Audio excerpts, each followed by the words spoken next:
बहुत बहुत स्वागत है मैम आपका शो में। मुंबई पुलिस आयुक्त राकेश मारिया को जिस तरीके से हटाया गया है या जिस तरीके से उनको भेजा गया है दूसरे डिपार्टमेंट में, पूरे मामले को आप किस तरीके से देखती हैं? मैं ये देखती हूँ कि इसका टाइमिंग बहुत गलत है।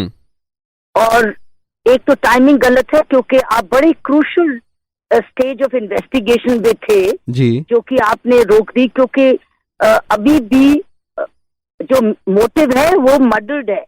कहीं इमोशनल मर्डर कहीं कारण है, कहीं फाइनेंशियल है। तो फाइनेंशियल की स्टेज पर आप पहुंच रहे थे जी, और उस पोर्शन शुरू हो रहा था जब ये ट्रांसफर हुई। तो ये इन्वेस्टिगेशन बारीकी, कई छोटी छोटी चीजें बहुत इंपॉर्टेंट होती है। मिडिल में इन्वेस्टिगेटिंग लीडरशिप को चेंज करना केस के हित में नहीं होता है। जी। जिस तरीके से शीना वोरा का हत्याकांड जो था, उस वक्त पे किसी एक बड़े अधिकारी ने, पुलिस अधिकारी ने जांच को रोका था उस वक्त पर भी, तो क्या राकेश मारिया बहुत नजदीक थे उस गुत्थी को सुलझाने में, या फिर इसको राजनीतिक रूप से भी देखा जा सकता है?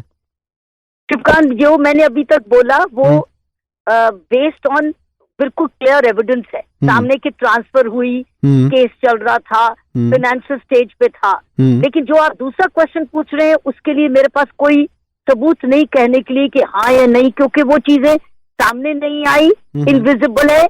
परसेप्शंस भी हैं, इम्प्रेशंस भी हैं, रूमर्स भी हैं, लोगों की इंफॉर्मेशन भी है, लेकिन मेरे पास कोई चीज कंफर्म या डिनाई करने के लिए नहीं है। जी, लेकिन आप एक जो पुलिसिया दिमाग कह सकते हैं, उसके तरीके से अगर सोचें और देखें तो आप इस केस को किस तरीके से अब देख पा रही हैं? क्या ये केस एक किस्म से रुका है, अब रोका जा सकता है इसको, या फिर इसको भटकाने की कोशिश है?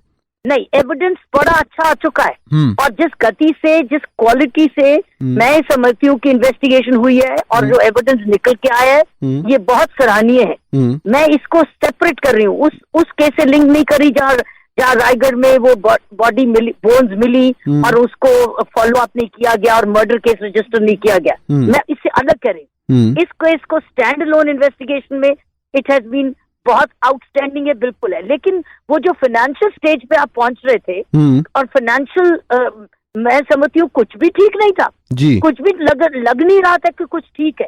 तो इसलिए वो स्टेज पे जब आ गए थे तो उस स्टेज पे इस वक्त रुका हुआ है। इसको एक बड़ा क्लोजर चाहिए था ताकि हम लोग पिन पॉइंट कर पाते कि शीना और फाइनेंशियल एंगल्स क्या थे, शीना के और उसकी माँ के और उसके जो भी फैमिली से।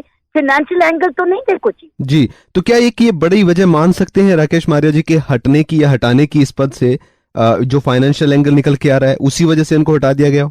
अब ये हम आप और मैं ये कोई रीजन तो दिया नहीं तो के गवर्नमेंट के पास रूल्स में अधिकार है स्पेशल क्लॉज में कि वह कोई स्पेशल रीजन ट्रांसफर कर सकते हैं। अब वो रीजन तो हमें आपको और मुझे मालूम नहीं है। हमें सिर्फ ये मालूम है कि ये स्टेज ऑफ इन्वेस्टिगेशन से इस वक्त इस तरीके से इतनी काबिल लीडरशिप को हटाना ये केस के हित में नहीं है। जी, जिस तरीके से 22 दिन पहले उनका ट्रांसफर कर दिया गया है और जिस पद पर उनको भेजा गया है, तो ऐसे में राकेश मारिया जी की हालत जो होगी, मानसिक हालत, वो तो बड़ी खराब होगी। और ये जो आने वाला ये मैसेज जो है पुलिस अधिकारियों के लिए, ये कितना बड़ा एक नकारात्मक मैसेज गया होगा। अब किस तरीके से इसको राकेश मारिया ले रहे हैं ये उनकी मानसिकता ही हो सकती है। हालत खराब है ये नहीं, हर एक व्यक्ति अपने तरीके से ऐसे इंसिडेंट्स को लेता है। डॉक्टर किरण बेदी कैसे लेती है? मैसेज बड़ा गलत है जी। आप खुद अगर होते तो आप कैसे मैसेज लेती हैं इसको?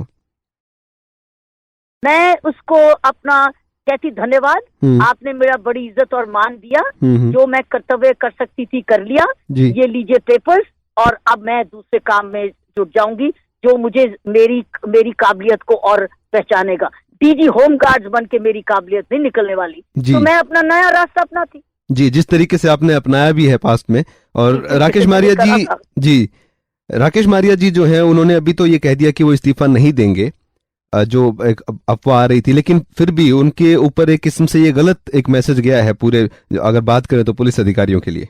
बिल्कुल गलत मैसेज गया है कि हम अपने ऑफिसर्स की कदर कैसे करते हैं। वो ऑफिसर्स जिन्होंने सारी लाइफ इतने जबरदस्त काम किए, कोई ऑर्डिनरी काम नहीं होता इस इन्वेस्टिगेशन का, ये काबिलियत होती है। तो ऐसी काबिलियत के से जब आपके पास व्यक्ति देश में और ऐसी सर्विस जिसकी सख्त जरूरत है इस वक्त देश में, क्योंकि सारी उसकी इकोनॉमिक और इंटरनल सिक्योरिटी पुलिस सर्विस पर डिपेंड करती है जी। ग्रोथ, उसकी डेवलपमेंट पुलिस सर्विस पर, उसमें काबिल ऑफिसर ऐसे को निकल के आए जिनको हर लोग पहचानते हो और उनको इस तरीके से कह दिया जाए कि अब तुम्हारी जरूरत नहीं इधर, क्योंकि सिचुएशन ये और आ रही है, ये मैसेज ठीक नहीं है। जी, एक दुखद अंत माना जा सकता है इस पूरे केस में अगर बात करें राकेश मारिया की। उन्होंने कहा भी था कि शीना बोरा को मैं आरुषि नहीं बनने दूंगा, और अब खुद उनकी लाइफ जो है वो उलझ सी गई है किस्म से देखें तो, उनको हटा दिया गया है। उनकी लाइफ तो और स्पष्ट हो गई है, ये तो दृष्टिकोण है, अब स्पष्ट हो गई है। अब बाकी की लाइफ उनके लिए खुली है एज इट इज। उसके पास ज्यादा महीने तो थे नहीं, हफ्ते तो थे नहीं इन द सर्विस, रिटायर होने वाले थे, और वो भी लास्ट कुछ हफ्तों में इस प्रकार से आप करें, मैं ये समझती हूँ ये हमारी पॉलिटिकल लीडरशिप को या ब्यूरोक्रेटिक लीडरशिप जो भी इसके लिए जिम्मेवार है, ये कोई शोभा नहीं देता। जी चलिए जी मैम, बहुत बहुत धन्यवाद मैम। धन्यवाद। ये थे डॉक्टर किरण बेदी हमारे साथ, जिन्होंने साफ साफ कहा कि राकेश मारिया को इस तरीके से इस कंडीशन पर इस स्टेज पर आकर हटाना बेहद दुखद है। वन इंडिया पॉडकास्ट में फिलहाल इतना ही।